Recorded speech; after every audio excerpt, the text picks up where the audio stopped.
Thanks so much for tuning in to this First Alert Weather extended forecast. I'm Audrielle Tackett. Let's talk about the weather situation as we are in the middle of this first full work week of June. In the middle of this week, we've been watching elevated fire risk for a few different reasons. We have really dry vegetation, low humidity, warm temperatures. We also, as of Wednesday afternoon, evening, we have a cold front that's expected to move through overnight into Thursday. Ahead of that cold front, though, we're already seeing gusty winds start to pick up, and the breezy to gusty winds will continue on and off all the way through the upcoming weekend. We'll also see temperatures fluctuate over the next several days as a couple different cold fronts will come through over the next several days. So via satellite and radar, this is our current setup.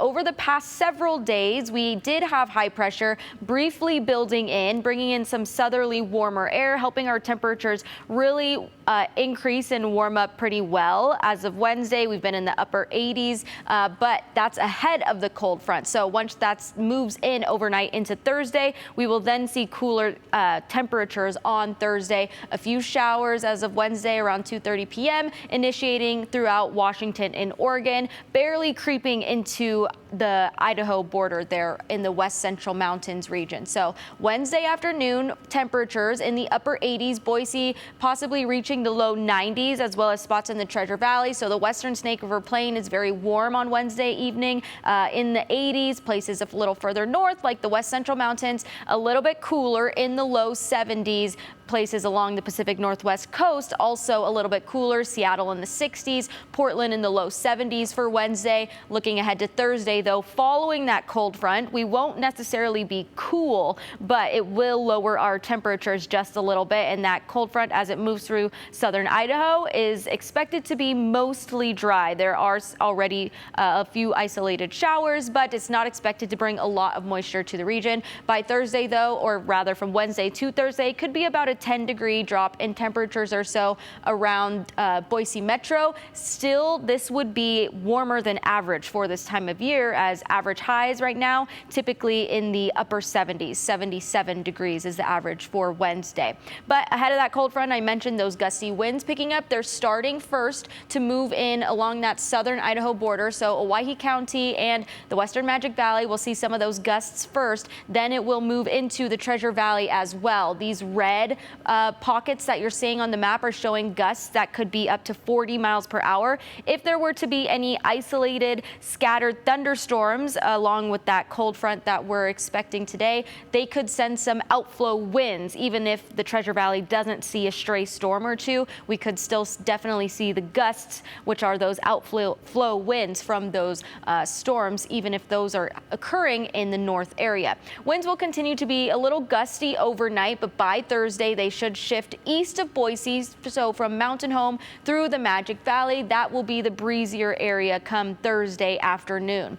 Now, I mentioned it's not a lot of moisture expected to come into the picture ahead of that cold front Wednesday afternoon. You can see that a few sprinkles are possible according to this model. This is the graph model we see here, and it does anticipate that everything will stay north of Boise, the Treasure Valley, even the western Magic Valley. But this model, which we call the HER, does anticipate a little bit more coverage. You can see that it's possible some showers shift just a little bit further south, getting closer to the Treasure Valley, but still anticipating that it kind of skips Boise area and the western Magic Valley as well. Everything seems to shift east overnight. National Weather Service's Storm Prediction Center pretty much agrees that the chance for non-severe thunderstorms to occur on Wednesday is going to be north of the Treasure Valley, lower Treasure Valley included, maybe just on the southern fringe of that shaded green area where the non-severe thunderstorms are possible. And then the better chances are further north Idaho into Washington, northeast Oregon as well. But elevated fire risk because of a few different things. When it comes to fires initiating, we know that isolated to scattered thunderstorms have lightning. That, of course, poses a threat when we have really dry vegetation. But also, we think of wind a lot of time as spreading fire or causing unpredictable fire behavior. But we have seen in recent months that wind has actually taken down some high-profile vehicle, and then that vehicle going down is what started a fire then in the brush and vegetation. So wind can also cause things to knock over outside, which then poses a fire risk. And then when it comes to the spreading concerns, of course, the hot and dry weather makes things more flammable. It just creates more of that dry vegetation, which is more fuel to burn, and it can more easily burn with that low humidity in which the air is kind of sucking the moisture out of any of our vegetation, brush, and our land. And of course, the wind does then potentially cause erratic fire behavior as well if those winds are a little bit unpredictable and blowing in different directions.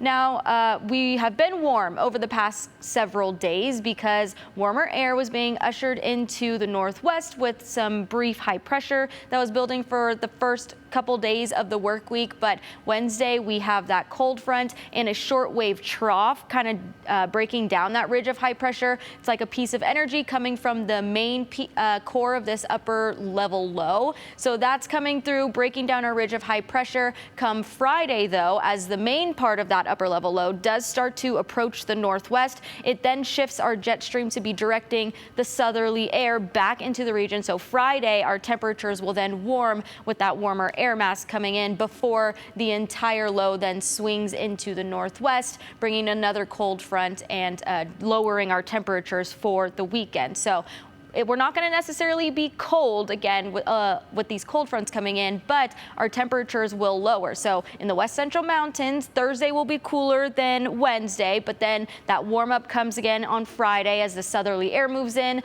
When the entire upper level low swings into the northwest, it does drop temperatures for the weekend into the beginning of the next week. Mountains will be one of the areas that actually does see cooler temperatures, although of course highs in the 60s is not too cold or uncommon for the mountains. Twin Falls will see the 80s on Wednesday afternoon, but following the cold front, Thursday will be in the upper 70s. Again, a little bit breezier in the western Magic Valley than majority of the Treasure Valley. Friday, temperatures could reach the low 90s in the Magic Valley with that warm up before then dipping into the 70s. Coolest day for Twin Falls looks like Sunday, low 70s, still lots of sunshine expected. Winds will continue to come and go for at least the next 5 days ahead.